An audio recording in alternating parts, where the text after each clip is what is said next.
I'm Brett from Ukulele Tricks, and in this video we're looking at the E major chord on ukulele.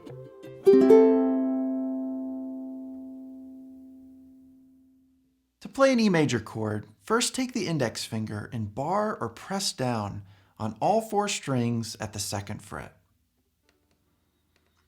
Make sure the ball of your thumb is firmly planted behind the neck of the ukulele for maximum leverage and support. Then take the ring finger and bar or press down the top 3 strings at the 4th fret.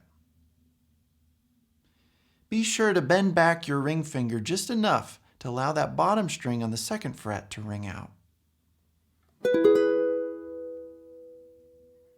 And that's how you play the E major chord on ukulele.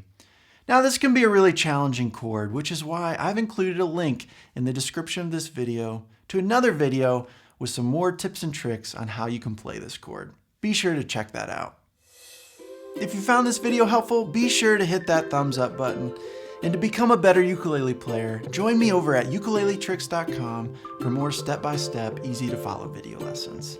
Thanks for watching, and I'll see you next time.